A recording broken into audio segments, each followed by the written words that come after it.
राजीव नेत्रं रघुवंशनाथं कारुण्यरूपं करुणाकरन्तं श्रीरामचन्द्रं शरणं प्रपद्ये। संत सरल चित जगत हित जान स्वभाव स्नेह बाल विनय सुन कर कृपा रामचरण रति देव। वंदौ तुलसी के चरण जिनकी हो जग काज कल समुद्र बूढ़त लख्यो प्रगट्यु सप्त जहाज। तुलसी कृत रामायण कथा करहूँ अनुसार सुच सुंदर आसन सुभग विराजियो पवन कुमार। नाथ तुम्हारे गुण गावन की नहीं है मुझ में क्षमता किंतु कहा लेगी इस बालक से माँ सीता की ममता। सीता अनुज समेत प्रभु मीन जलद तन श्याम मम हिय वसहु निरंतर सगुण रूप श्री राम। बोले श्री सीताराम नाम महाराज की, श्री अयोध्या नाथ की जय, गौरी शंकर भगवान की जय, श्री हनुमान जी महाराज की जय, बगला देवी मैया की जय।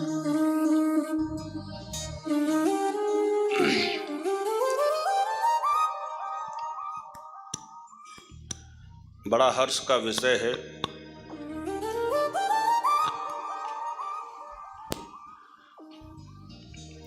यह भारतवर्ष धन्य है जहां पर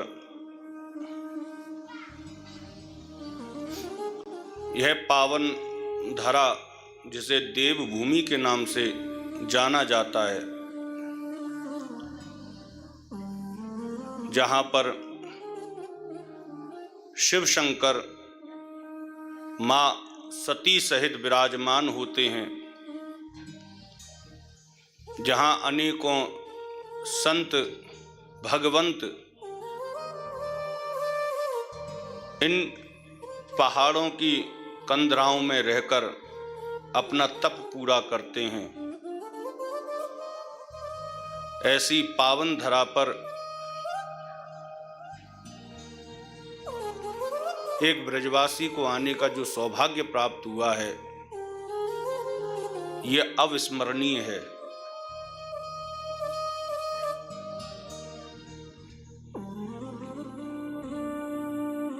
इस पावन धरा का ये प्रभाव है,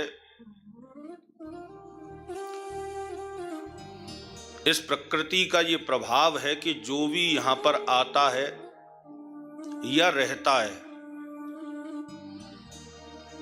इस प्रकृति की प्रति छाया से हर एक जीव का मन स्वतः ही पवित्र हो जाता है। और यह हमारा व्यक्तिगत अनुभव रहा है कि जब भी हम उत्तराखंड की उस पावन धरा पर और अपने हिमाचल प्रदेश की इस पावन धरा पर जब भी हम पहुंचे हैं और यहाँ के लोगों से मिले हैं, तो वास्तव में हम उस दुनिया को भूल जाते हैं और इस दुनिया में रम जाते हैं। बिना छल कपट के और दुनिया से बिल्कुल अलग रहकर आप लोग रहते हैं और समय का पूरा पूरा सदुपयोग करते हैं। अर्थात आप सभी माता की आराधना करते हैं, शिव शंकर की आराधना करते हैं, अपने कुल के देवता की कुल देवी की आराधना करते हैं और इसी का प्रभाव है कि यहाँ की धरती परम पवित्र है। यदि ये कहा जाए कि पूरे भारतवर्ष में पवित्र स्थान कौन से हैं, तो हमें जो लगता है, वैसे तो पूरा भारतवर्ष धन्य है, क्योंकि ये वही भारतवर्ष है जहाँ पर भगवान श्री राम, भगवान श्री कृष्ण अवतार लेकर आते हैं। लेकिन 2 स्थान, व्यक्तिगत रूप से बोलता हूँ, 2 स्थान परम पवित्र लगते हैं, या तो श्रीधाम वृंदावन या फिर ये देवभूमि हिमाचल प्रदेश।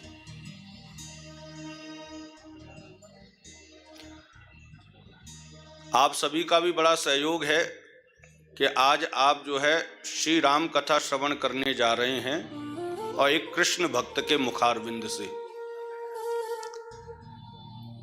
एक ब्रजवासी के मुखारविंद से।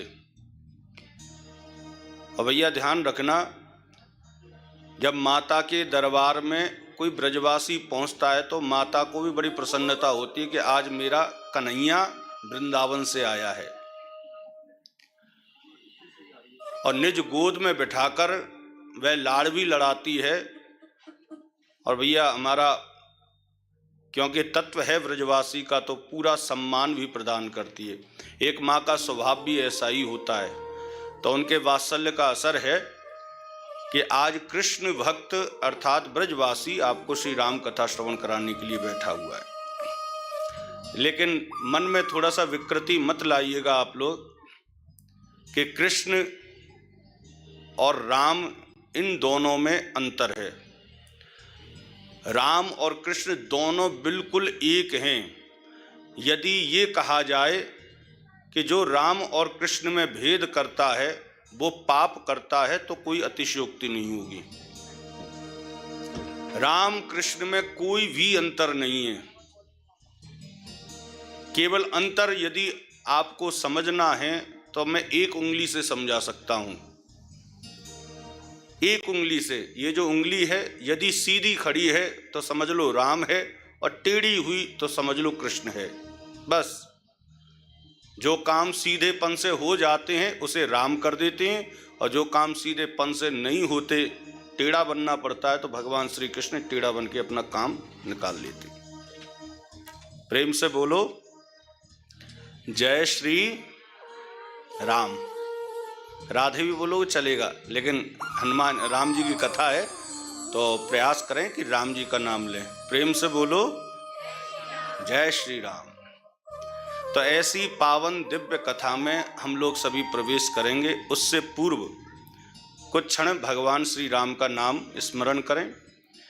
और यह भी संकीर्तन इसलिए होता है कथा से पूर्व, ताकि आपका और हमारा, क्योंकि मैं यहाँ सुनाने के लिए बैठा हूँ और आप लोग सुनने के लिए बैठे हैं, लेकिन इस कथा को ना तो इस शरीर के द्वारा सुना जा सकता है और ना कहा जा सकता है। ये तो हम लोगों की भ्रांति है कि शरीर के द्वारा, शरीर तो केवल साधन है ताकि मन उसके अंदर बैठकर यहाँ तक पहुँच सके। तो इस शरीर के माध्यम से जो मन यहाँ पर पधारा है आप सभी का, वो भटके नहीं, इन वादियों में घर पे न भटके, इसलिए ये संकीर्तन किया जाता है ताकि आपका भटकता हुआ जो मन है वो स्थिर होकर आपके पास में विराजमान हो जाए। तो आइए बड़े भाव के साथ श्री राम जय राम जय जय राम, श्री राम जय राम जय जय राम, श्री राम जय राम जय जय राम, श्री राम जय राम जय जय राम। रघुपति राघव राजा राम, रघुपति राघव राजा राम, रघुपति राघव राजा राम, रघुपति राघव राजा राम, श्री राम जय राम जय जय राम। श्री राम जय राम जय राम। मंगल भवन अमंगल हारी, मंगल भवन अमंगल हारी। मंगल भवन अमंगल हारी, मंगल भवन अमंगल हारी। द्रवहु सुदशरथ अजर विहारी, द्रवहु सुदशरथ अजर विहारी। श्री राम जय राम जय जय राम। श्री राम जय राम जय जय राम। मंगल मूर्ति मारुति नंदन, मंगल मूर्ति मारुति नंदन। सकल अमंगल मूल निकंदन, सकल अमंगल मूल निकंदन। पवन तन संतन हितकारी, पवन तन संतन हितकारी।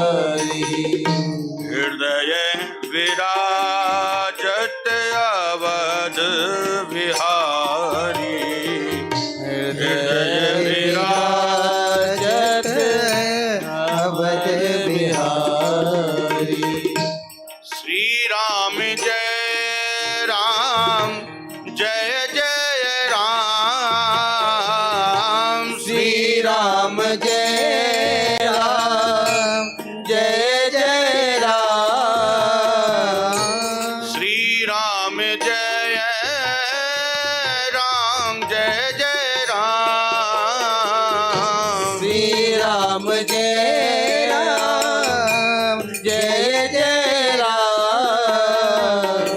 श्री राम जय राम जय जय राम। श्री राम जय राम जय जय राम। श्री राम जय राम जय जय राम। श्री राम जय राम जय जय राम। श्री राम जय राम जय जय राम। श्री राम राम जय राम जय जय राम। श्री राम जय राम जय जय राम। श्री राम जय राम जय जय राम। श्री राम जय राम जय जय राम। श्री राम जय राम जय जय राम। श्री राम जय राम जय जय राम। श्री राम जय राम जय जय राम। जय सिया राम जय जय सिया राम। जय सिया राम जय जय सिया राम। जय सिया राम जय जय सिया राम। जय सिया राम जय जय सिया राम। रघुपति राघव राजा राम। रघुपति राघव राजा राम। श्री राम जय जय राम। श्री राम जय जय राम। श्री राम जय जय राम।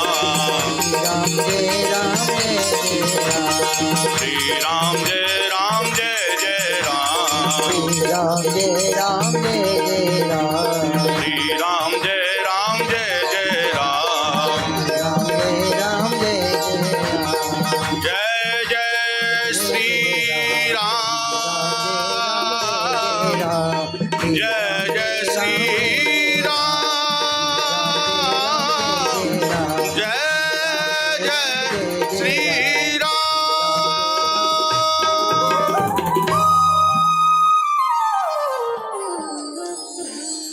श्री राम जय राम जय जय राम।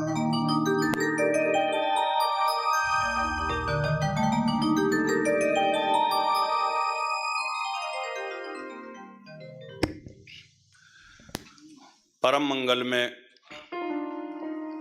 परात्पर अखिलेश्वर अकारण करुणा वर्णालय भक्त वांशात कल्पतरु तड़िद्दित विनिंदित पीतांबरधारी मर्यादा पुरुषोत्तम भगवान श्री राम पूज्यपाद गोस्वामी श्री तुलसीदास जी महाराज, श्री सद्गुरुदेव भगवान बुद्ध मंगल में संत समाज, श्रोता समाज, भक्ति स्वरूपा माताएं एवं भगवान श्री राम के लाडले भक्त श्री हनुमान जी महाराज की दिव्य उपस्थिति में आइए हम सभी इस दिव्य श्री राम कथा में प्रवेश करते हैं।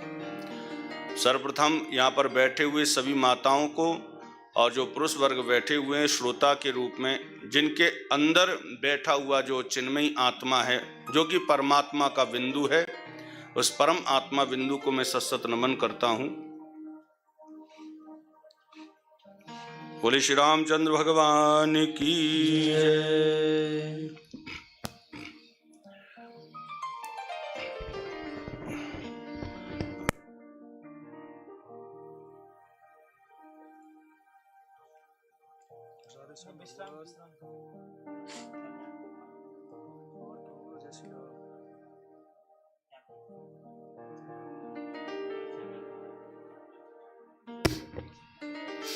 चूंकि आज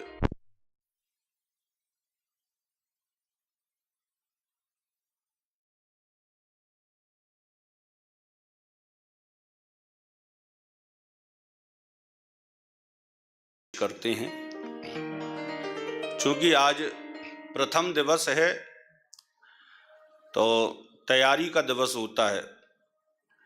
कई चीज़ों की तैयारी की जाती है और तैयारी क्यों ना हो, भगवान श्री राम को प्रकट करना है, उनकी दिव्य यात्रा को श्रवण करना है, तो उसकी विभिन्न तैयारियां होती हैं।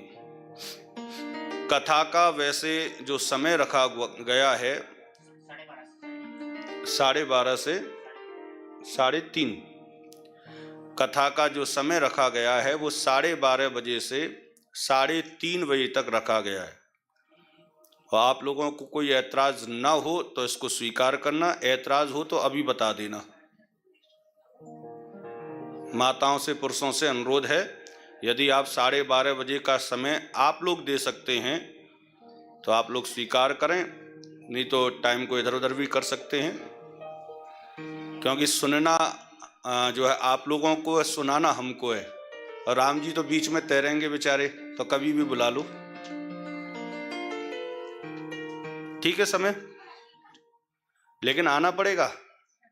हाँ, प्रेम से बोलो।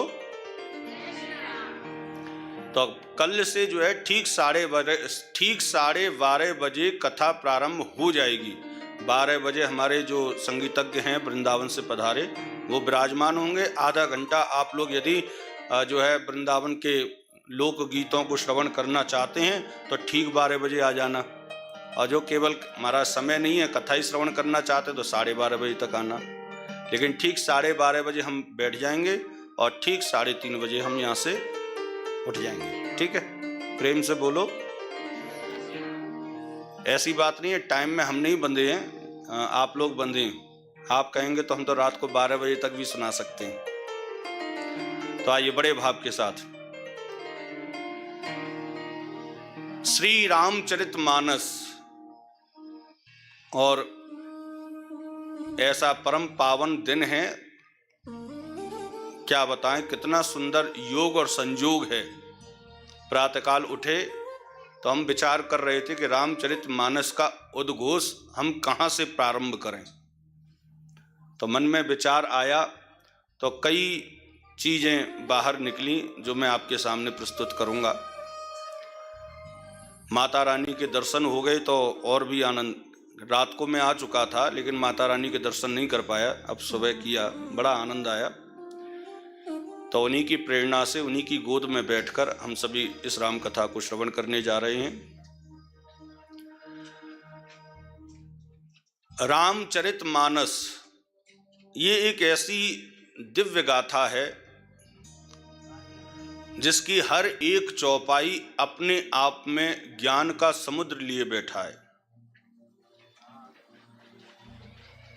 एक एक चौपाई पर 7-7 दिन तक बोला जा सकता है, गाया जा सकता है। ये जो 9 दिवसीय श्री राम कथा है वो केवल रामचरितमानस का सार श्रवण करने के लिए है और ज्यादा से ज्यादा समझा भी नहीं जा सकता,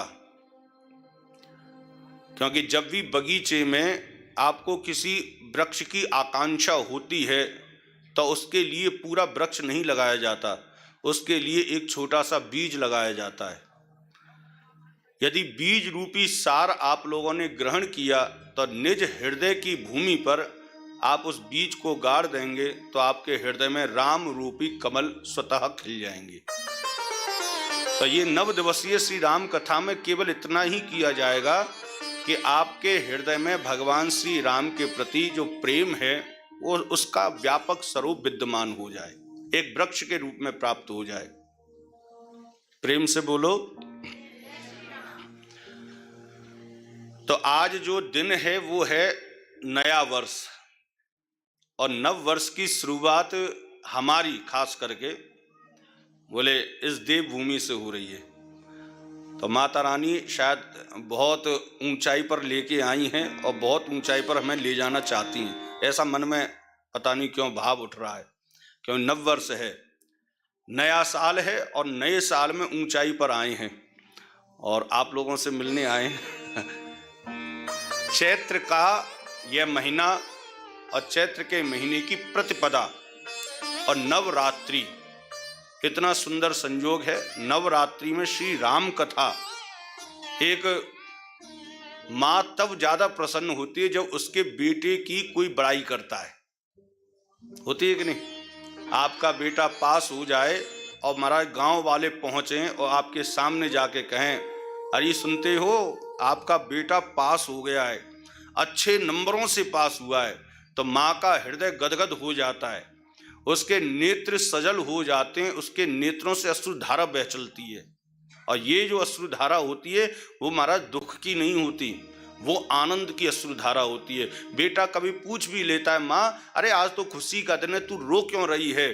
तो माँ कहती है, बेटा तू नहीं समझेगा इस भाव को, इस वात्सल्य को, लेकिन निश्चित मानना ये जो आंसू निकले वो दुख के नहीं हैं, ये प्रेम के हैं, आनंद के हैं। आज तू पास हो गया। तो इस नव वर्ष में प्रतिपदा में, और आज का दिन भी शुभ है। कौन सा दिन है आज? मंगलवार।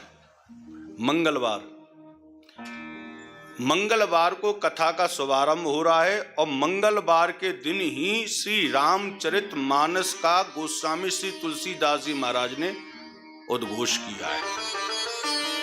रामचरितमानस का निर्माण मंगलवार को हुआ है साहब, और नाम रखा है रामचरितमानस एहि नामा। वैसे तो बड़े बड़े विद्वान हुए हैं जिन्होंने प्रभु श्री राम के चरित्र का लेखन अपने पुस्तकों में और ग्रंथों में किया है। कागभुसुंडी जी हुए, उन्होंने भी भगवान श्री राम के पूरे चरित्र का दर्शन किया था और उन्होंने भी अपने निज हाथों से रचना करी और एक ग्रंथ का निर्माण किया जिसका नाम है कागभुसुंडी रामायण। ऐसे ही कई रामायण हैं। वाल्मीकि जी हुए हैं, वाल्मीकि जी ने निज श्लोकों से श्री राम जी के चरित्र का लेखन किया और अपने उस ग्रंथ का नाम दिया बोले वाल्मीकि रामायण। और भी रामायण है, आदि रामायण, आनंदी रामायण, बहुत रामायण लिख चुकी हैं, बहुत रामायण हैं जो आपको बाजार में प्राप्त हो जाएंगी, जिसमें भगवान श्री राम के चरित्र का अवलोकन किया गया है। लेकिन गोस्वामी श्री तुलसीदास जी महाराज, जिन्होंने ग्रंथ लिखा, जिन्होंने भगवान श्री राम के चरित्र का अवलोकन किया अपने निज ग्रंथ में, परंतु जो टाइटल दिया, नाम दिया, वो रामायण नहीं दिया, अपितु रामचरितमानस दिया। किसी ने पूछा गोस्वामी जी से, बाबा क्या आप सबसे बड़े विद्वान हैं? गोस्वामी झुक गए, बोले महाराज क्यों ऐसा पाप चढ़ा रहे हो? मैं तो सबसे छोटा, मैं तो दासों का दास, दासानुदास हूं। वाल्मीकि जी, कागभूषुंडी जी ये हैं विशेष, तो मैं तो दासों का दास हूं। तो यहां पर किसी ने कहा, तो महाराज फिर आपने परंपरा से हटकर अपने ग्रंथ का नाम रामचरितमानस क्यों रखा? क्योंकि सबने जो आपके पूर्वज हैं, सबने जो है रामायण लिखा, सबने रामायण, कागभूषुंडी रामायण, आनंदी रामायण, आदि रामायण, आध्यात्म रामायण, परंतु रामचरितमानस क्यों? तो गोस्वामी तुलसीदास जी महाराज का बड़ा सुंदर भाव है। वो कहते हैं कि देखो बच्चा, रामायण का जो अर्थ बनता है राम प्लस अयन, यदि संधि विच्छेद किया जाए तो राम, रामायण, राम प्लस अयन इज इक्वल टू रामायण। अयन कहते हैं मंदिर को, ये संस्कृत का शब्द है अयन। अयन को हिंदी में बोलते हैं मकान, घर, अर्थात राम जी का घर, रामायण। गोस्वामी जी कहते हैं, बोले इन्होंने जो ग्रंथों का निर्माण किया है, सबने राम जी का घर बनाया है, सबने राम जी का महल बनाया है, सबने राम जी का मंदिर बनाया है। राम जी का मकान नहीं होता है, मंदिर होता है। राम के लिए जो मकान बनाते हैं, यदि उसमें इंसान रहते हैं तो वो मकान होता है, और यदि उसमें भगवान रहते हैं तो वो मंदिर हो जाता है। तो सबने राम जी का मंदिर बनाया, परंतु मैंने मंदिर नहीं बनाया। बोले रामचरितमानस एहि नामा, बोले मैंने मंदिर नहीं बनाया। मानस शब्द आया, रामचरितमानस, राम तो है ही है, और चरित का मतलब चरित्र, मानस का मतलब होता है सरोवर। मैंने तो भाई एक सुंदर सरोवर का निर्माण किया है, एक तालाब बनाया है। भक्त कहने लगा, गोस्वामी जी तो फिर आपने तालाब क्यों बनाया? अरे राम जी का मंदिर बनाना चाहिए, तालाब बना के क्या कर लिया आपने? तब गोस्वामी जी कहते हैं, बोले जब कोई मंदिर में प्रवेश करता है तो पुजारी टोकेगा नहीं, लेकिन यदि आपको टोकता है तो आपकी दशा को देखकर ही टोक सकता है। यदि आप बिना स्नान किए किसी भी मंदिर में प्रवेश करोगे तो निश्चित है पुजारी अवश्य टोकेगा। वो कहेगा, बोले ये मंदिर है, यहाँ बिना स्नान किए प्रवेश नहीं मिल सकता। आप बिना स्नान किए किसी भी मंदिर में अंदर प्रवेश नहीं कर सकते। गोस्वामी जी कहते हैं, बोले मैंने सरोवर बनाया, उन्होंने मंदिर बनाया, और उस मंदिर में प्रवेश करने के लिए, राम के मंदिर में प्रवेश करने के लिए, रामायण में प्रवेश करने के लिए मानस, रामचरितमानस, पहले उस सरोवर में अर्थात रामचरितमानस रूपी सरोवर में स्नान करना पड़ेगा। जब वो पवित्र हो जाएगा तब रामायण में प्रवेश करने का अधिकारी है। इसलिए गोस्वामी जी नाम रखा रामचरितमानस एहि नामा। प्रेम से बोलो।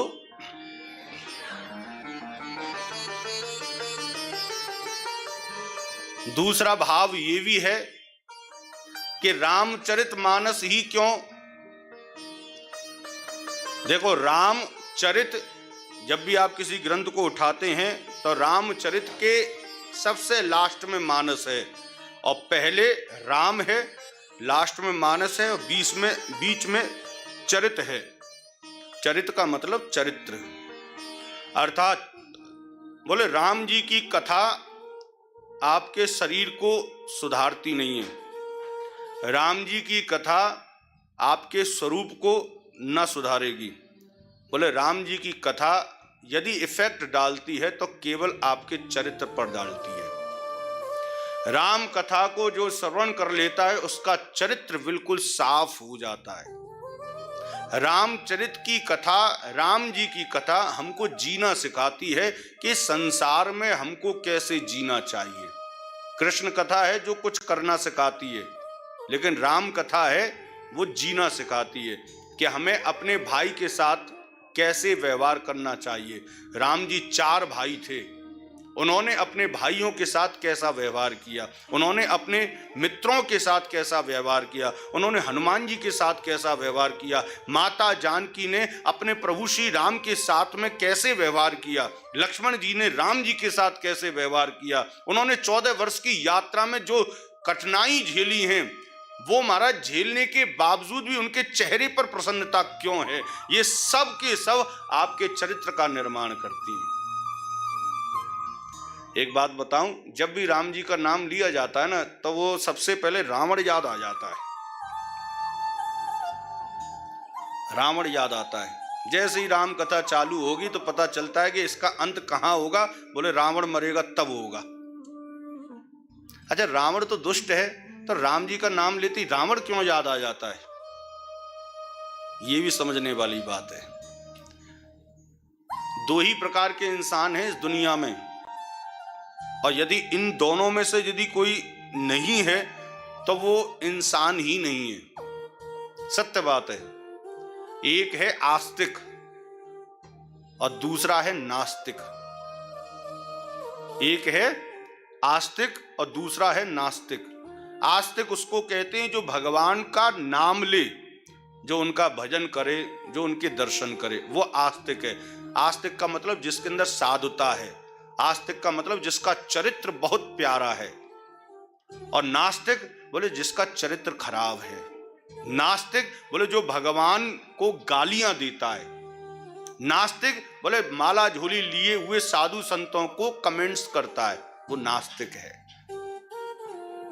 रावण से विभीषण ने रावण से कहा, बोले क्या आप जानते नहीं कि ये परम ब्रह्म परमात्मा भगवान श्री राम हैं और आप उससे पंगा ले रहे हो, उससे लड़ना चाहते हो? अरे वो भगवान है, तुम उनका कुछ नहीं बिगाड़ सकते। तब रावण पता क्या कहता है, बोले मैं सब जानता हूं, मैं जानता हूं कि ये भगवान है, मैं जानता हूं कि ये दशरथ का पुत्र बन के आया है, मैं जानता हूं कि ये वही है जो साकेत में रहता है, बैकुंठ में रहता है, नारायण ही है, लेकिन तब भी मैं इनसे विरोध करूंगा। जब ये कहा भाई ऐसा क्यों, तो रावण ने बड़ा सुंदर उत्तर दिया। बोले देख, तेरे स्वभाव को मैं नहीं बदल सकता। तेरे स्वभाव को मैं यदि तुझसे कहूं कि तू चल राम जी से युद्ध कर तो तू करने वाला नहीं, मुझे पता है। विभीषण ने राम जी से युद्ध नहीं किया, बल्कि विभीषण राम जी के चरणों में जाकर समर्पित हो गया। तो तू अपना स्वभाव नहीं बदल सकता है तो मैं क्यों बदलूं? यदि तू अपने आप को आस्तिक कहता है तो मैं तेरे सामने खड़ा हुआ हूं बिल्कुल उल्टा नास्तिक। तू 100% आस्तिक है तो मैं 100% नास्तिक हूं। और भगवान कहते हैं मैंने 2 ही कोई मिलता हूं, या तो 100% आस्तिक को मिलता हूं या 100% नास्तिक को मिलता हूं। प्रेम से बोलो। और इसीलिए राम जी का नाम लेते ही रावण की स्मृति आ जाती है, क्योंकि उसने दुनिया में जो अपना पात्र दिखाया है वो संदेश देना चाहता है रावण। अरे इस दुनिया में आए हो या तो बिल्कुल नास्तिक बनो और या फिर आस्तिक बनो। नास्तिक बनोगे तो भी भगवान आपको चाहेंगे और आस्तिक बनोगे तो भी भगवान आपको चाहेंगे। भक्त कहने लगा फिर महाराज फिर तो नास्तिक बनने में ज्यादा फायदा है। अरे नास्तिक बनने में तो बहुत ज्यादा फायदा है महाराज, किसी का भी कुछ भी करो महाराज, नुकसान करो, वो करो, ये करो, मारो काटो, कुछ भी करो, फिर तो कोई दिक्कत ही नहीं है। प्याज का भक्षण करो, मांस का भक्षण करो, फिर तो नास्तिक है। मदिरा का सेवन करो, वैश्यावृत्ति करो, तब भगवान ने कहा, बोले बिल्कुल सत्य है, लेकिन नास्तिक और आस्तिक में केवल एक अंतर है। बोले क्या? बोले जो आस्तिक होता है भगवान उसको अपने हृदय में स्थान देते हैं। कहां पर देते हैं? हृदय में। और जो नास्तिक होता है उसको दिमाग में देते हैं।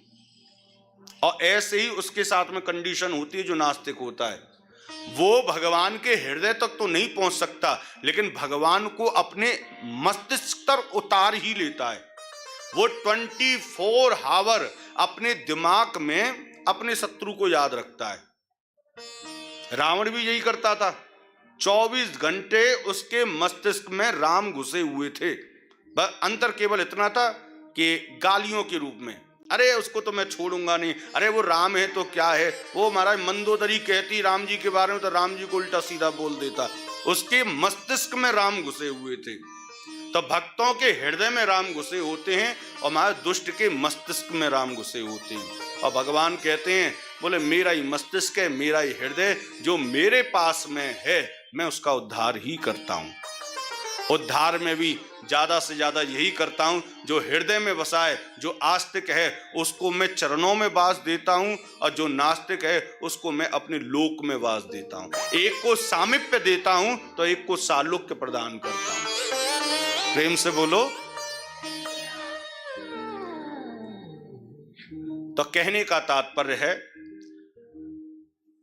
हम लोग किस स्थिति में हैं थोड़ा सा आंकना बहुत जरूरी है, क्योंकि ये है रामचरित्र मानस कि आप आस्तिक हैं या नास्तिक हैं। और आज के समाज की जो स्थिति है ना साहब, बड़ी विचित्र है। आज का इंसान, यहाँ की तो मैं बात नहीं कर सकता क्योंकि यहाँ का तो पता नहीं है, मैं तो आया हूं परखूंगा। लेकिन हाँ, नीचे जो दुनिया है आपकी देवभूमि से नीचे, वो 2 घंटे राम रहता है तो 2 घंटे रावण रहता है साहब। ना तो वो टोटल आस्तिक बन पाया है और ना टोटल वो नास्तिक बन पाया है। 2 घंटे राम है, 2 घंटे रावण है। जाप कर रहा है तो राम का नाम, और जैसे ही माला पट गई तो मुंह से गालियां निकालना चालू। 1 मिनट नहीं लगता उसे महाराज। तो 2 घंटे राम है, 2 घंटे रावण है। विचित्र स्थिति है। उसे खुद नहीं पता कि मैं किस दिशा में जा रहा हूं। वो माला जाप करता है तो उसे खुद शंका है, उसे खुद शंका है कि मैं ये माला जाप क्यों कर रहा हूं। किसी ने कहा, भाई आजकल तो तुम बड़ा भजन करने लग गए हो। बोले पहले तो नहीं करते थे। बोले यार पहले तो नहीं करता था, एक दिन कथा में बैठा, उन्होंने कहा था कि माला जाप करने से राम जी मिल जाते हैं। तो मैंने सोचा कि माला जाप कर लूं। पता चला कि महाराज बिना माला की मर गया, राम जी भी नहीं मिले। कम से कम उनको बता तो दूंगा कि मैंने 1-1.5 घंटा आपका जाप किया था। विचित्र स्थिति है। तो भैया हमको क्या करना है? बोले एक रूप में रहना है, या तो आस्तिक बने या फिर टोटल नास्तिक। और यहां पर भी बैठे हैं आप लोग ना, कथा श्रवण करने के लिए बैठे हैं तो 100% बैठना, 100%। नहीं तो भैया शक्ल दिखाने के लिए आप लोग आए और फिर चले जाएं तो आपकी गिनती ना तो आस्तिक में रहेगी और ना नास्तिक में रहेगी। हाँ, ये मानते हैं कि जितने भी भक्त यहाँ पर आएंगे सब अपनी अपनी इच्छा के अनुरूप आएंगे। कोई लोकाम विधि से आया होगा, बोले हमारे यहाँ पर तो सूचना पहुंची है भाई राम कथा हो रही है और हमें वहां जाना है। कोई तो आया है सूचना पर, जिसको कार्ड मिला होगा या सूचना दी होगी, या लोकाम विधि, बोले भाई हमारे गांव में कथा हो रही है, चलो भाई एक बार तो जाना पड़ेगा, नहीं तो यहाँ के जो प्रधान हैं, चेयरमैन हैं, वो क्या सोचेंगे। कोई आया है यहाँ पर अपनी व्याधि को लेकर, बोले महाराज घर में व्याधि है, परिवार में दुख है, चलो कथा सुनिए शायद व्याधि मिट जाए। और कोई यहाँ पर आ सकता है धी को लेकर, बुद्धि को लेकर, बोले देखे तो सही अब की बार कौन से महाराज जी आए हैं, सुना है वृंदावन से आए हैं, चलो देखे तो सही क्या बोलते हैं, कैसे बोलते हैं। 100 कमी करवाने वालों में और 10 कमी बोलने वालों में निकालने के लिए यहाँ पर बैठ जाते हैं। तो सब अपने अपने प्राप्तव्य के लिए यहाँ पर बैठे हैं, लेकिन कोई ना कोई इनमें से एक ऐसा भी होगा जो स्वच्छ मन से श्री राम कथा को 9 दिन तक श्रवण करने के लिए बैठा हो।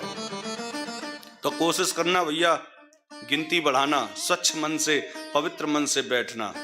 राम और रावण में कोई विशेष अंतर नहीं था।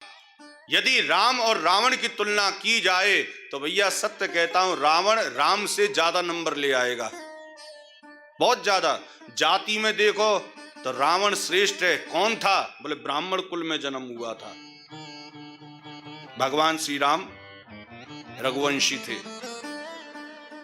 महाराज धन में देखो तो धन में रावण बड़ा था, पूरी लंका सोने की थी और अयोध्या में केवल एक महल, एक छोटा सा कमरा सोने का था बस। नाम में देखो 2 अक्षर का नाम है राम, और इसका देखो महाराज 3 अक्षर का रावण। इतना ही नहीं, लोग कहते हैं दशानन। राम जी का देखो 1 मुख और रावण के 10-10 मुख। कहीं से भी तुलना कर लो, किसी भी स्थिति से तुलना कर लो। परिवार से देखो तो राम जी का कोई खास परिवार नहीं, लेकिन रावण का देखो महाराज कितना बड़ा परिवार था। निर्णय का देख लो, बोले राम जी को 14 वर्ष का वनवास भुगतना पड़ा, अकेले आए। अकेले का मतलब धर्मपत्नी और लक्ष्मण। एक निर्णय लिया, नहीं मैं 14 वर्ष का पिताजी की आज्ञा का पालन करूंगा। लेकिन इधर रावण का निर्णय देखो, बोले मैं लड़ूंगा। पूरा का पूरा खानदान भगवान श्री राम से लड़ने के लिए तैयार हो गया। 1.25 लाख नाती थे, सब के सब लड़ने पहुंच गए। कुंभकर्ण से लेके हर सब कोई राम से बैर करने के लिए, केवल रावण की एक निर्णय पर। तो हर चीज में रावण राम से नंबर ज्यादा ले आएगा। लेकिन इसके बावजूद भी बोले पूरे भारतवर्ष में हर 1 किलोमीटर पर आपको राम जी के मंदिर मिलेंगे, रावण का एक भी मंदिर नहीं मिलेगा। आज 9 लाख वर्ष व्यतीत हो गए, लेकिन किसी माता ने अपने बच्चे का नाम राम तो रखा, परंतु रावण किसी ने नहीं रखा। है किसी के बच्चे का नाम बता दो, हो तो नहीं है ना, नहीं रखा साहब। ऐसा क्यों? क्या कारण था कि आज हर 1 किलोमीटर पर राम जी के मंदिर हैं और रावण दरवाजे पर भिखारी बनकर खड़ा हुआ है? रावण को कोई पूछता ही नहीं, जिसने राम से बैर किया, जो राम स्वयं कहते हैं लक्ष्मण से, लक्ष्मण देख रावण पड़ा हुआ है युद्ध भूमि में, उसके बाण लग चुके हैं, उसका प्राणांत होने वाला है, जा इस दुनिया का सबसे बड़ा प्रकांड विद्वान इस दुनिया को छोड़कर जा रहा है, उससे जाकर कुछ ज्ञान ले ले, अंतिम उपदेश ले ले। ऐसे ऐसे रावण की तारीफ जो स्वयं भगवान श्री राम कर रहे हैं। रामेश्वर की स्थापना की जा रही थी तो उस समय भी भगवान श्री राम ने रावण को स्मरण किया। बोले नहीं, मैंने यदि रामेश्वर की पिंडी बनाकर तैयार करी है तो इसमें भोलेनाथ के प्राण फूंकने के लिए केवल एक ही है भक्त, एक ही प्रकांड विद्वान है। बोले कौन? बोले रावण। लेकिन ऐसे रावण के मंदिर नहीं है साहब, कोई ना कोई तो कारण होगा। बोले एक ही है, केवल एक, कि रावण चरित्रहीन था, केवल एक अवगुण। और दूध को फाड़ने के लिए कोई बहुत सारे मलबा डालने की आवश्यकता नहीं है, एक नींबू की बूंद ही काफी होती है। उस रावण के अंदर गुण ही गुण थे, केवल एक अवगुण था कि वो चरित्रहीन था। उसकी आंख में काम था, उसने माता जानकी को देखा, उसको उठा के अशोक वाटिका में ले आया, बस। और यही कारण था कि राम जी ने रावण का वध किया। और कोई बैर नहीं था राम जी का, कोई बैर नहीं था रावण से, कोई मतलब ही नहीं किसी प्रकार का। राम जी को क्या मतलब भाई? लेकिन उसने एक गलती कर दी बस। वो तो सोच के भी नहीं चले थे अयोध्या से कि मुझे रावण का अंत करना है। वो तो पिताजी का वचन भरने के लिए जा रहे थे। रघुकुल रीत सदा चल आए, प्राण जाए पर वचन ना जाए। कैकेयी ने वरदान मांग लिए थे 14 वर्ष के वनवास को पूरा करने के। उन्हें क्या पता था कि रावण का मुझे अंत करना पड़ेगा। तो रावण चरित्रहीन था। और आज राम जी के मंदिर क्यों हैं? क्योंकि राम जी चरित्रवान थे। एक ही पत्नी, एक ही माता जानकी का साथ जीवन भर निभाया। इसलिए गोस्वामी जी कहते हैं, मैंने ये भी कारण है कि मैंने अपने इस ग्रंथ का नाम रामचरितमानस रखा। बोले भैया ये जो राम कथा है ना वो चरित्र को सुधारती है, या ये कहा जा सकता है यहाँ पर जितने भी लोग बैठे हैं या आगे चलकर बैठेंगे तो शायद हो सकता है वही लोग आकर बैठे जिनका चरित्र शुद्ध और पवित्र हो, और जिनके अंदर चरित्र में कुछ गड़बड़ भी होगी वो भी आकर यदि यहाँ बैठ जाएगा और 9 दिवसीय कथा को श्रवण कर लेगा तो उसका चरित्र परम पवित्र हो जाएगा। बोले श्री रामचंद्र भगवान की। कैसे हैं राम? ऐसे हैं मेरे राम,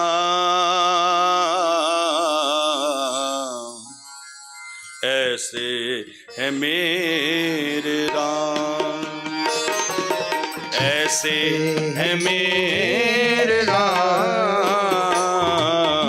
ऐसे है मेरे राम, ऐसे हैं मेरे राम,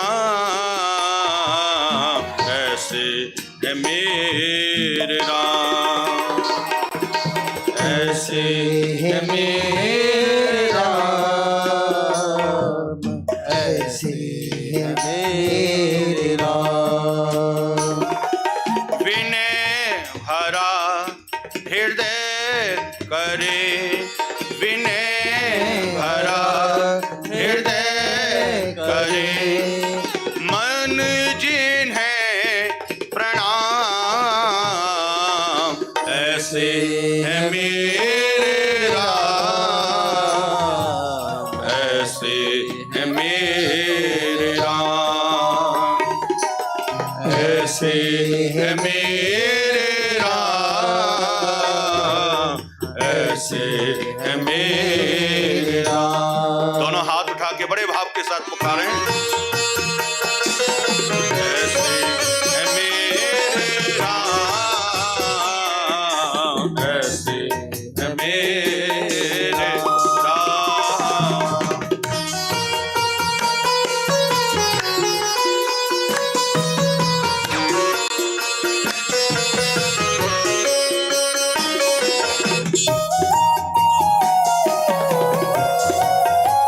जय श्री राम।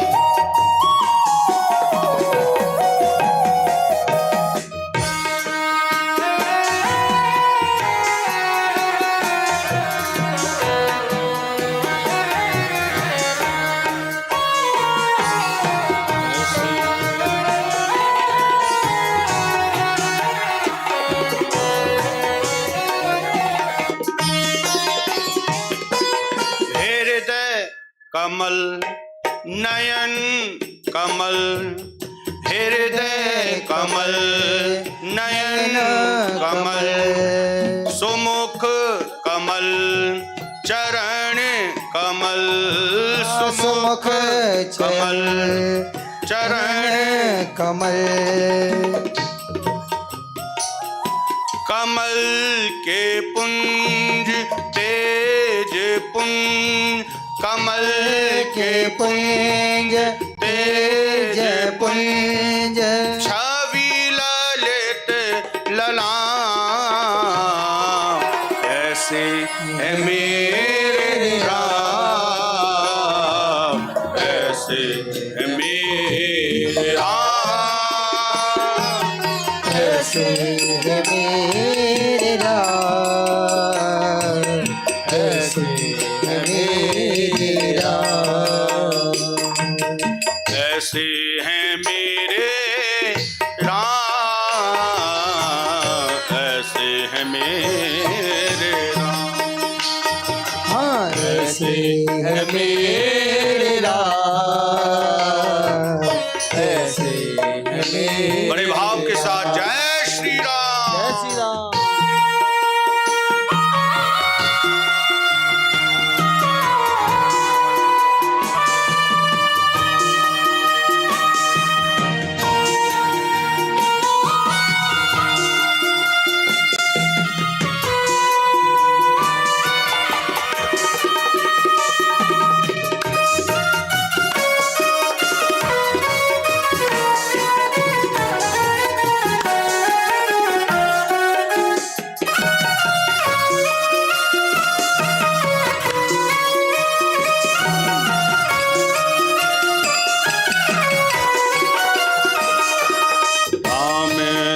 पुत्र न राम स भ्राता, राम स पतिति न राम स त्राता, राम स मित्र राम स दाता, सबसे निभाए सबका नाता, सबसे निभाए सबका नाता, सबसे निभाए सबका नाता, स्वभाव से उदार शांत, स्वभाव से उदार शांत, सभी गुणों की खान, ऐसे है मेरा,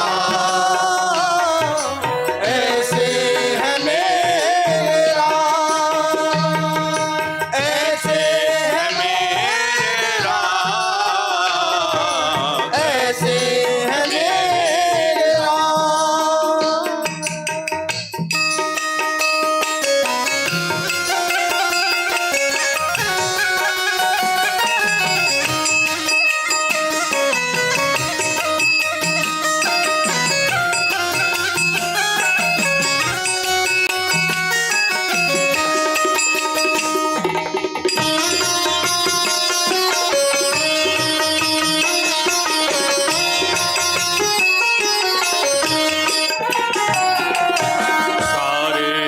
जग के प्राणे हैं राम, ऋषि मुनियों का ध्यान है राम, गंधर्वों का गान है राम, मर्यादा का ध्यान है राम, पतितों का उत्थान है राम, धनुधारी धनवान है राम, निश्चित ही निधिवान है राम, सबको निधि भगवान है राम, जन्म मरण से मुक्ति दे, जन्म मरण से मुक्ति दे, जपे जो राम नाम, ऐसे है मेरा, हाथ उठा के जय श्री राम, ऐसे है मेरा राम, ऐसे है मेरा, ऐसे है मेरा, विनय भरा हृदय करे, विनय भरा हृदय करे, मन जिन्हें प्रणाम, ऐसे है मेरा, ऐसे है मेरा, ऐसे है मेरा, ऐसे है मेरा, ऐसे है मेरा, मेरा, ऐसे है मेरा, ऐसे है मेरा, हो ऐसे है मेरा, हो ऐसे है मेरा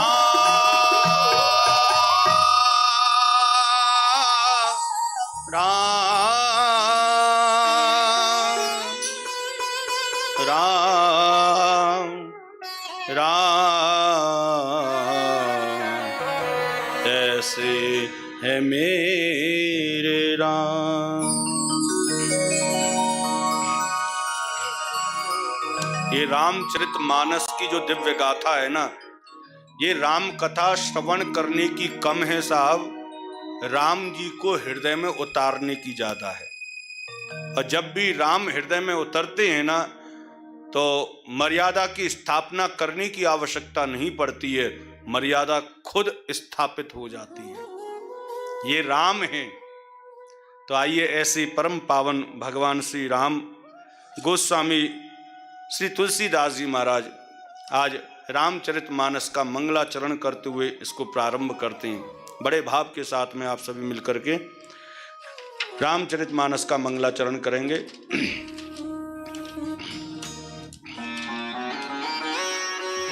वर्णानामर्थ संघानाम रसानां छन्दसामपि मंगलानां च कर्तारौ वन्दे वाणी विनायकौ भवानी शंकरौ वन्दे श्रद्धा विश्वासरूपिणी याभ्यां विना न पश्यन्ति सिद्धा स्वान्तास्तमीश्वरं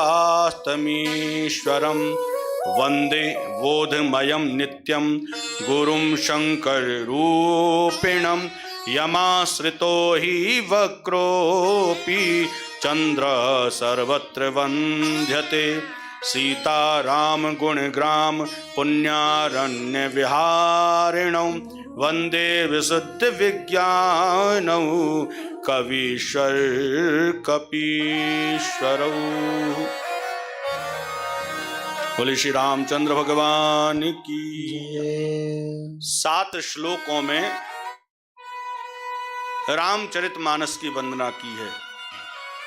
चूंकि समय का अभाव है तो 7 श्लोकों पर यदि मंथन किया जाएगा तो निश्चित मानिए कि यह समय बहुत कम रहेगा। तो आइए एक आध श्लोकों को उठाते हैं और उनका मंथन करते हैं, उस पर विचार करते हैं कि आखिर में गोस्वामी श्री तुलसीदास जी महाराज ने इन श्लोकों में क्या भाव प्रकट करे हैं। तो प्रथम श्लोक है वर्णानामर्थ संघानाम रसानाम छन्दसामपि मंगलानां च कर्तारौ वन्दे वाणी विनायकौ।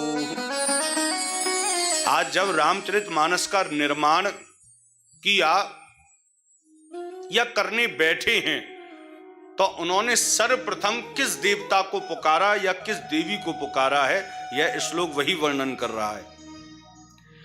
तो वंदे वाणी विनायकौ।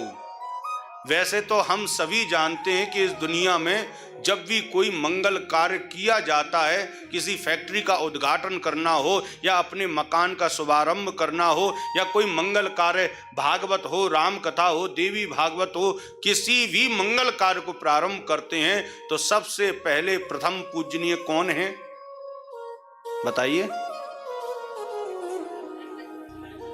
शंकर जी सबसे प्रथम है। हाँ, गणपति जी। हाँ, शंकर जी नहीं है, गणपति जी, गणेश जी। गणेश जी प्रथम पूजनीय हैं, लेकिन गोस्वामी जी निज श्लोक में लिखते हैं, बोले वंदे वाणी विनायको। पहले वाणी को बुलाया है, फिर विनायक को।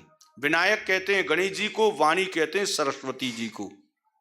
तो किसी ने पूछा, बोले बाबा आप रामचरितमानस का उल्लेख कर रहे हैं तो गणेश जी को पहले बुलाना चाहिए, आपने सरस्वती को क्यों बुलाया? तो मानो उनका भाव है। गोस्वामी जी कहते हैं, बोले भैया एक बात बताओ, गणेश जी इस सृष्टि में सबसे पहले प्रथम पूजनीय हैं, ये बुद्धि देने वाली कौन है? क्योंकि बुद्धि की अधिशास्त्री जो देवी हैं वो कौन है? मां सरस्वती। अरे भैया गणेश जी प्रथम पूजनीय हैं, ये बुद्धि में रखने वाला, बुद्धि में देने वाला या बुद्धि तक, मुख बुद्धि से यहाँ जीव तक पहुंचाने वाला कौन है? बोले बुद्धि की जो देवी हैं कौन? सरस्वती। बोले इसलिए मैंने सबसे पहले सरस्वती को स्मरण किया है। सरस्वती जी को जैसे स्मरण किया गोस्वामी जी ने, सरस्वती तैयार हैं, लेकिन सरस्वती जी कहती हैं, बोले मैं इतनी ऊपर से आऊंगी है और नीचे तक आऊंगी तो थक नहीं जाऊंगी? मैं कोई पुरुष थोड़ी ना हूं भाई। पुरुष तो कहीं भी भाग सकता है, दौड़ सकता है, लेकिन माताओं का तो महाराज आप लोगों को पता ही है, बेचारे ये जो पुरुष हैं वो ऊपर से नीचे 10 चक्कर लगा लेंगे, लेकिन माताएं एक चक्कर लगाने के बाद दूसरा नहीं लगा सकती। प्रेम से बोलो। तो देवी ने हाथ जोड़े, मैं इतनी दूर से आऊंगी महाराज, थक जाऊंगी। तो गोस्वामी जी कहते हैं, माते आप आइए तो सही। अरे जब कोई दूर से आता है तो महाराज उसकी थकान मिटाने की भी उपाय हैं मेरे पास। बोले क्या?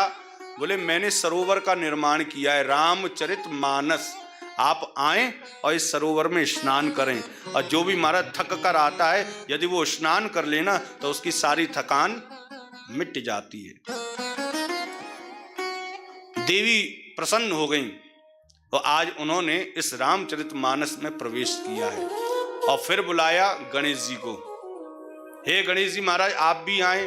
बोले भाई मेरा क्या काम है? जब सरस्वती आ गई तो बोले महाराज मेरे लेखन में किसी प्रकार का कोई विघ्न ना आए। तो विघ्न हरता कौन है? बोले गणेश जी। तो सच्चाई में यही बात है कि गणेश जी प्रथम पूजनीय हैं, ये तो बात है ही है, लेकिन वो प्रथम पूजनीय क्यों हैं? क्योंकि आप जो भी काम करना प्रारंभ कर रहे हैं ना, तो आप भगवान से प्रार्थना करते हैं, हे ठाकुर इस कार्य में किसी प्रकार का कोई विघ्न ना आए। तो भगवान कहते हैं गणेश जी जाओ, क्योंकि आप विघ्न हरता हैं। आप जाएंगे तो कोई विघ्न आ ही नहीं सकता, क्योंकि दरवाजे पर आप खड़े हो जाओगे। इसलिए गणेश जी का आह्वान किया। वंदे वाणी विनायकौ। दूसरा श्लोक देखें तो भवानी शंकरौ वंदे श्रद्धा विश्वास रूपिणौ याभ्याम विना न पश्यन्ति सिद्धा स्वान्तास्तमीश्वरम। भवानी शंकरौ वंदे। दूसरे श्लोक में मां भवानी सहित भोलेनाथ को प्रणाम किया है। बोले पधारिए, बोले पधारिए। भोलेनाथ को क्यों स्मरण किया? उनका क्या काम है साहब? बोले श्रद्धा विश्वास रूपिणौ। बोले जो मां भवानी हैं, माते हैं, वो श्रद्धा का स्वरूप हैं, और भोलेनाथ कौन है? बोले वो विश्वास का स्वरूप है। और जब भी किसी ग्रंथ का निर्माण किया जाता है या उसको बोला जाता है, उसमें दो ही चीज की आवश्यकता पड़ती है, एक है श्रद्धा और दूसरा है विश्वास। यदि आपके अंदर श्रद्धा नहीं है तो आपको विश्वास हो ही नहीं सकता, और यदि आपको विश्वास है तो भैया श्रद्धा आपके अंदर ऑलरेडी है, ये निश्चित है। आप लोग यहाँ पर बैठे हैं, यहाँ पर दोनों ही भूमिका समझ में आती हैं। आप लोग यहाँ पर बैठे हैं और शांत बैठे हैं, अर्थात आपके अंदर श्रद्धा है कि भाई कोई वृंदावन से आया है, तो उसके प्रति आपकी श्रद्धा है। और विश्वास, बोले विश्वास है कि ये श्री राम कथा अवश्य श्रवण कराएंगे, तभी तो आप बैठे हैं। तो श्रद्धा विश्वास रूपिणौ। और भैया महादेव भी कोई साधारण नहीं है। कहते हैं कि आप किसी देवी देवता को भजो मत भजो, कोई बात नहीं है, लेकिन एक भोलेनाथ एक ऐसे स्वतंत्र देवता हैं जिनके चारों तरफ कोई भी गेट नहीं है। आप किसी भी मंदिर में चले जाना, किसी भी मंदिर में चले जाना, मैं आज की बात तो नहीं कर रहा हूं, अब तो कलयुग है तो सब कुछ बदल चुका है, लेकिन आज से आप ज्यादा नहीं 100 वर्ष पूर्व की बात करें तो महाराज भोलेनाथ एक ऐसे देवता हैं जो 24 आवर भक्त को दर्शन देते हैं, 24 घंटे। इसलिए वो देव नहीं है भैया। जो ज्यादा परिश्रम करता है ना, जो ज्यादा परिश्रम करता है वो ही भारत की गद्दी पर बैठने का अधिकारी है। बात को समझना, जो ज्यादा परिश्रम करता है, जो अपने जीवन में ज्यादा परिश्रम करेगा, वो कहीं ना कहीं किसी ना किसी पद पर जाकर बैठने का अधिकारी है। आपका बच्चा यदि अच्छी पढ़ाई करता है, अच्छी रैंक से पास होता है, तो निश्चित मानिए वो कहीं ना कहीं अच्छे पद पर जाकर अवश्य बैठेगा। क्यों? क्योंकि उसकी मेहनत का प्रतिफल है। भोलेनाथ 24 घंटे एक ही स्थान पर बैठे रहते हैं कि मेरे भक्त को कब ना जाने कौन सा कष्ट आ जाए, वो आपके लिए मेहनत करते हैं। बोले कभी भी आओ आप, भोलेनाथ कहते हैं 24 घंटे तैयार हूं, तेरे ऊपर जो भी कष्ट आए तो मुझे बताना, मैं उस कष्ट का हरण करूंगा। इसलिए ये देव नहीं है, इनको पद मिला हुआ है। ये देव नहीं है, महादेव हैं।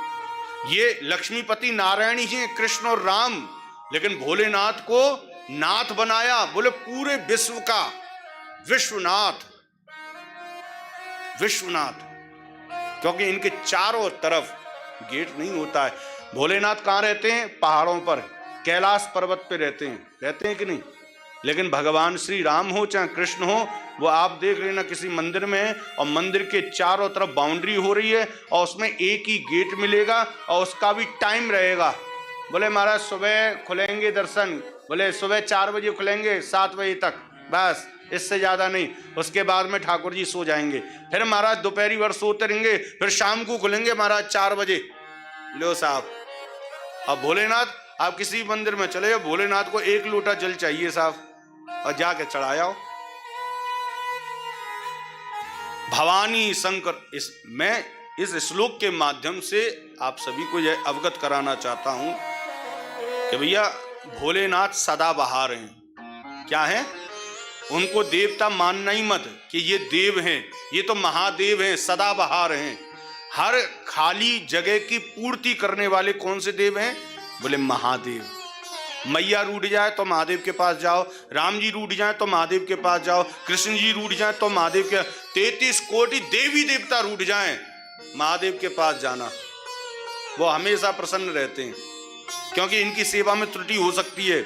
मुकुट पहनाना भूल गए तो महाराज नाराज हो जाएंगे जी, हाथ में कड़ूला पहनाना भूल गए तो नाराज हो जाएंगे, कान में कुंडल पहनाना भूल गए तो नाराज हो जाएंगे, सुंदर पोशाक पहनाना भूल गए तो नाराज हो जाएंगे, राम जी के धनुष लगाना देना भूल गए तो नाराज हो जाएंगे। लेकिन भोलेनाथ कहते हैं, बोले मैं नाराज होता ही नहीं मैं क्या करूंगा नाराज होके?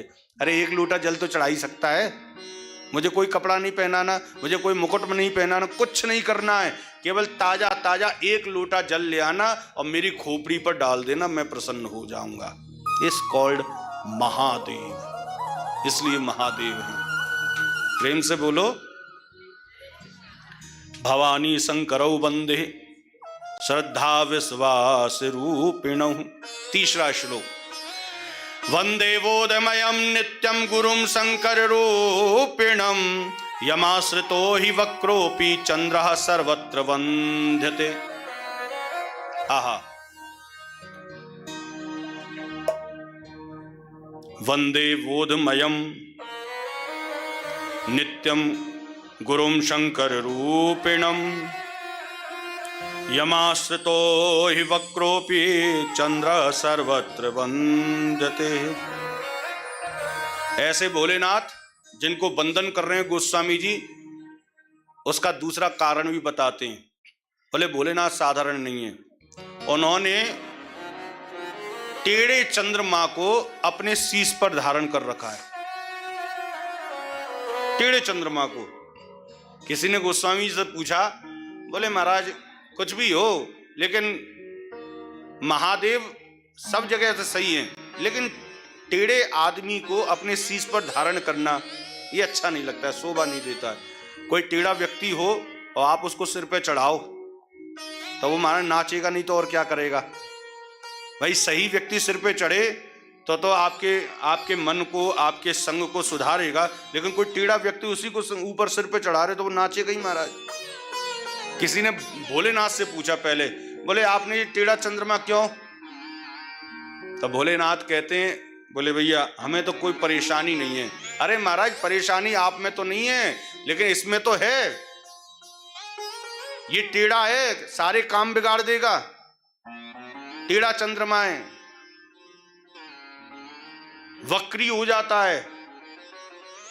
15 दिन क्षण क्षण घटता है तो 15 दिन क्षण क्षण बढ़ता है। और विष का मित्र है, विष बंधु है। समुद्र में विष निकला, फिर चंद्रमा निकला, आपने सिर पे धर रखा है। भोलेनाथ ने तो अपना पल्ला झाड़ते हुए केवल एक ही बात कही, बिल्कुल सटीक।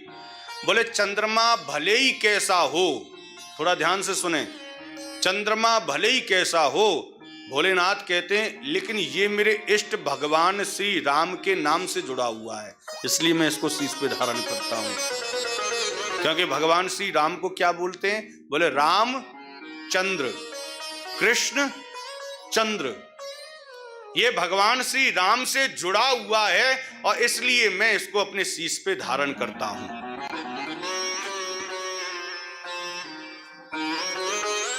गोस्वामी जी भी कहते हैं, बोले हमारे राम का स्वभाव बड़ा प्यारा है कि उन्होंने टेढ़े चंद्रमा को अपने बगल में रखा। गोस्वामी जी कहते हैं, बोले भगवान श्री राम दुनिया वालों को एक संदेश देना चाहते हैं कि तुम चाहे कैसे भी हो, तुम चाहे कैसे भी हो, कामी हो, क्रोधी हो, लोभी हो, द्वेषी हो, ईर्ष्यालु हो, कैसे भी हो, टेढ़े हो, लंगड़े हो, लूले हो, राम जी कहते हैं तुम मुझसे जुड़ जा, मैं सत्य कहता हूं तेरी वैल्यू बढ़ा दूंगा, तुम मुझसे जुड़ जा। आपने एक शंख देखा होगा, भगवान श्री राम के चरणों में रखा हुआ शंख देखा है, भगवान श्री कृष्ण के चरणों में। आपको पता है वो शंख क्या है? ये जलचरों का विष्टा है, गंदगी। जो जलचर होते हैं ना, जलचर का मतलब जल में रहने वाले जीव जंतु, बोले उनकी विष्टा है गंदगी। और उस गंदगी को जब साफ करके भगवान श्री राम के आगे उसको लाकर और उसमें थोड़ा सा जल भरकर 4 बार चरणों की, 2 बार हृदय की और 1 बार मस्तिष्क की और फिर 7 बार सर्वांग जब निराजना करते हैं उस विष्टा रूपी पात्र में जल भरकर, तो वह इतना परम पवित्र हो जाता है, इतना परम पवित्र होता है कि जब उसका जल आप लोगों के ऊपर छिड़का जाता है तो आप लोगों के करोड़ों जन्मों के पाप जल करके भस्म हो जाते हैं। ये इस शंख का प्रभाव नहीं, बोले शंख जिससे स्पर्श हुआ उसका प्रभाव है। राम जी कहते हैं, बोले मुझसे कोई भी आकर भावे को भाव अनख आलसहूं, भाव को भाव अनख आलसहूं, नाम जपत मंगल दिस दसहूं, नाम जपत मंगल दिस दसहूं, नाम जपत मंगल दिस दसहूं, नाम जपत मंगल दिस दसहूं, ओ भाव अनख आलस हूँ, भाव को भाव अनख आलसहूं, भाव को भाव अनख आलस हूँ, भाव को भाव अनख आलस। आलसहूं।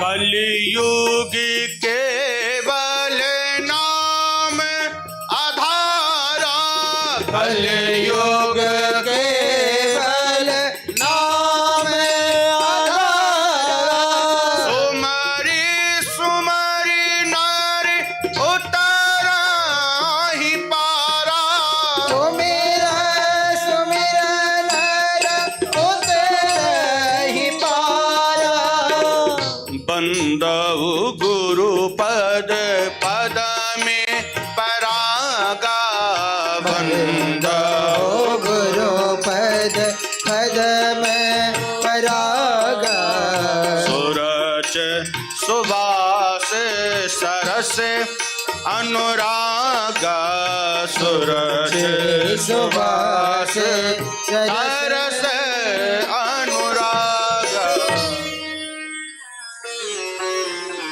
तो ये सप्त श्लोकों में गोस्वामी जी ने वर्णन किया और बड़ा सुंदर यह वर्णन प्रणाम किया।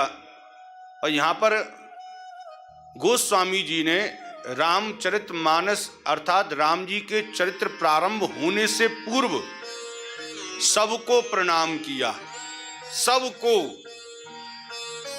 गोस्वामी जी लिखते हैं, बोले सिया राम में सब जग जानी, और करहूं प्रणाम जोर जुग पानी।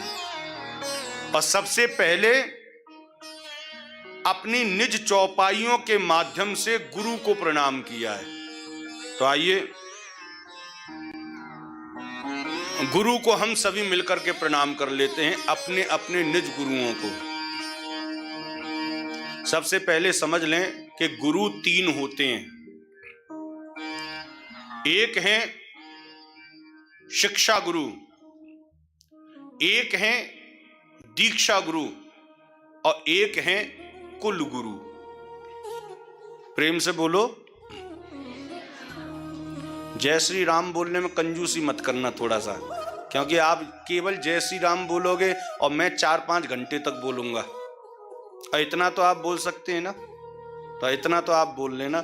यहाँ पर 2 ही चीजों का प्रयोग करना है, एक थोड़ा सा मुख खोलकर जय श्री राम बोलना है और अपने हाथों को उठाकर जो है थोड़ी सी तालियों की सेवा देनी है। बाकी कुछ मत करना, बैठ के सुनना, ठीक है ना। प्रेम से बोलो हाँ जी। बात बंदऊ गुरु पद पदुम परागा। तो 3 गुरु होते हैं जीवन में। पहला है शिक्षा गुरु, दूसरा है दीक्षा गुरु और तीसरा है कुल गुरु, जिसको कुल पुरोहित भी बोलते हैं। इन तीनों में क्या क्या अंतर है? पहला है शिक्षा गुरु।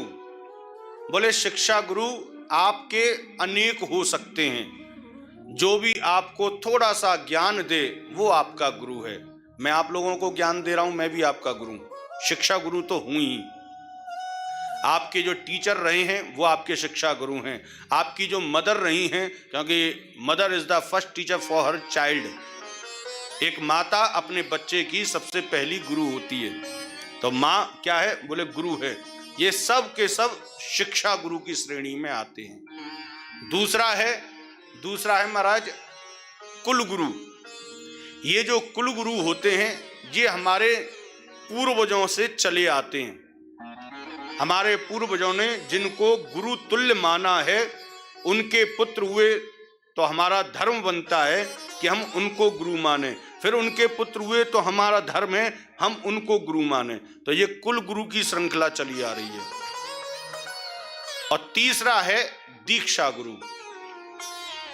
कुल गुरु आपके परिवार को संभालता है। ध्यान से समझना, आपके परिवार में कहीं भी कोई कुंडली दिखानी है, पत्रा दिखाना है, कोई भी समस्या का समाधान, तो गुरु जी के पास में जाओ, कुल गुरु के पास। वो आपकी इन समस्याओं, कुल गुरु का मतलब साधारण भाषा में कहें तो फैमिली डॉक्टर। जैसे फैमिली का एक डॉक्टर नियुक्त कर दिया जाता है तो वो अपने घर में घुसी कोई भी बीमारी हो, आप उसी डॉक्टर को स्मरण करो कि वो सारी बीमारियों को दूर कर देता है। तो ये 2 गुरु हो गए, शिक्षा गुरु और दूसरे हो गए कुल गुरु। एक तीसरे हैं दीक्षा गुरु। ये थोड़े से अलग हैं। दीक्षा गुरु जीवन में एक बार बनाए जाते हैं और एक ही बनाए जाते हैं। प्रेम से बोलो मैया पैर पकड़ के मत बैठ, पैर ने कौन ले जाएगा तेरे ने? हाँ कोई नहीं ले जाएगा, चिंता मत कर। आप लोग भी ये पैर पकड़ के क्यों बैठते हो? यहाँ की परंपरा तो नहीं है। मुझे ऐसा लग रहा कि कोई पकड़ के नहीं ले जाए तो मैं इसलिए पकड़ के जाम के बैठी। कोई बात नहीं, कष्ट हो तो पकड़ लेना, लेकिन मुझे ऐसा लगा कि शायद कोई प्रेम से बोलो कोई बात नहीं। हंसते मुस्कुराते हो, कछु बोल भी जाऊं तो थोड़ा सा इग्नोर कर दीजिए, ब्रजवासी हूं। प्रेम से बोलो। तो 2 गुरु हो गए, एक तीसरे हैं दीक्षा गुरु। दीक्षा गुरु जीवन में एक बार बनाए जाते हैं और एक ही बनाए जाते हैं। इनका क्या काम रहता है? बोले इनका काम है केवल एक भक्त को भगवान से जोड़ना, और तीसरा कोई काम नहीं। समझ रहे हैं बात को? जो दीक्षा गुरु होता है उसका केवल एक कार्य है, बोले मैंने जिसको दीक्षा दी है उसको उठा के भगवान की गोद में बैठाना। परंतु साहब आजकल जो समय चल रहा है, बोले गुरु ही भगवान बने बैठे हैं। जिसको भी दीक्षा देते हैं उसको उठाते जरूर हैं, परंतु भगवान की गोद में नहीं बिठाते, अपनी ही गोद में बिठा लेते हैं। बोले बैठ जा और श्लोक याद कर, गुरुर्ब्रह्मा गुरुर्विष्णु गुरुर्देवो महेश्वरः गुरुर्साक्षात् परम ब्रह्म तस्मै श्री गुरुवे नमः। क्योंकि राम कथा है, यहाँ ना तो किसी की निंदा होगी ना किसी की चुगली होगी, लेकिन जहाँ जहाँ ठाकुर जी मुझसे बुलवाएंगे मैं उस चीज को क्लियर अवश्य करूंगा, ताकि हम लोग भी किसी प्रकार के अंधविश्वास में और किसी प्रकार के इस जंजाल में फंसे नहीं। क्योंकि जब हमको पता होगा कि हम दीक्षा किस लिए ले रहे हैं तो आप सचेत हो जाओगे कि हमें दीक्षा किस लिए लेनी है। किस लिए लेनी है दीक्षा? कि एक गुरु हमें भगवान से जोड़े। लेकिन जब आपको ये महसूस हो तो एक अधिकार दिया गया है शास्त्र का, यदि आपको लगे कि गुरु भगवान से नहीं अपितु अपने आप से जोड़े में मस्त हैं, तो उस गुरु का परित्याग करने में 1 सेकंड मत लगाना, तुरंत गुरु का परित्याग। देखो, गुरु ब्रह्मा गुरु विष्णु गुरु देवो महेश्वरा। मेरे पुरुष जी बैठे हैं, बुजुर्ग लोग, ध्यान से सुनना। और आप लोगों से प्रार्थना, जो पीछे बैठे हैं वो भी कल से थोड़ा सा नेक आगे आकर बैठे तो थोड़ा शकल भी दिखे आपकी, क्योंकि संघ का बहुत बड़ा असर होता है। मैं माताओं का संघ करूंगा तो इन्हीं के लिए ज्ञान दूंगा, फिर आपके प्रति ज्ञान निकलेगा ही नहीं। कहने का तात्पर्य है गुरुर ब्रह्मा गुरुर विष्णु गुरुर देवो महेश्वरा गुरु साक्षात परम ब्रह्म तस्मै श्री गुरुवे नमः। गुरु कौन है? बोले ब्रह्मा विष्णु महेश है। इस श्लोक के माध्यम से बिल्कुल सत्य है। लेकिन माताओं और मेरे भाइयों बुजुर्गों, ध्यान रखना, ये जो श्लोक है ना वो शिष्य के लिए है, ना कि गुरु के लिए। हमें ये समझना पड़ेगा। एक शिष्य के अंदर ये भाव होना चाहिए कि गुरु त्रिदेव है, लेकिन गुरु के अंदर ये भाव नहीं होना चाहिए कि मैं त्रिदेव हूं। बात समझ में आ रही है कि नहीं? उदाहरण था, जैसे पति परमेश्वर होता है कि नहीं? होता है कि नहीं? होता है ना। पति परमेश्वर होता है, किसके लिए होता है? पत्नी के लिए होता है ना। ये आपका भाव है, प्योर भाव है कि भाई पति परमेश्वर होता है। और वास्तव में देखा जाए तो परमेश्वर होता है क्या? यदि परमेश्वर होता तो महाराज मदिरा का सेवन क्यों करता? परमेश्वर होता तो महाराज अवक्ष भोजन क्यों करता? परमेश्वर होता तो फिर वो आले में बैठाने योग्य है? उसके सामने तो आले में बैठा के 2 अगरबत्ती लगाओ डेली। पति परमेश्वर होता है, ये हमारा भाव है। लेकिन उस पति को सावधान होना चाहिए। बोले ये इसका भाव है, तू अपने आप को परमेश्वर मत मान लेना। और यदि उसने अपने आप को परमेश्वर मान लिया ना तो वो राम कथा में तुमको आने ही नहीं देगा। जैसे तुम निकलोगे पूछेगा कहाँ जा रही हो? बोले जा रहे हैं हम राम कथा सुनने के लिए, माता बगला देवी के जो है पंडाल में जो है बढ़िया राम कथा हो रही है। बोले किसकी कथा? बोले परमेश्वर की। बोले परमेश्वर तो जे रहा, मेरी कथा सुन, तू वहां कहाँ जा रही कथा सुनबे का? जे प्रेम से बोलो। तो आप समझ गए होंगे मैं क्या कहना चाह रहा हूं। जब भी आप किसी गुरु से दीक्षा लें तो सबसे पहले अपने आप को पक्का करें कि हम गुरु जी से दीक्षा इसलिए ले रहे हैं कि वो हमको भगवान से जोड़ कर रखे। ऐसे ही गुरु पानी पीजे छान के और गुरु लीजे जान के। आपको अधिकार है, पूरा अधिकार है कि आप पूरी तरह से पड़ताल करें कि हमारे गुरुजी अपने आप से जोड़ते हैं या परमात्मा से जोड़ते हैं। और जब आपको सटीक व्यक्तित्व नजर आ जाए तो उससे दीक्षा भी अवश्य लेनी चाहिए। क्यों? गुरु बिन भव निधि तरही ना कोई, ओ गुरु बिन भव निधि तरही ना कोई हो।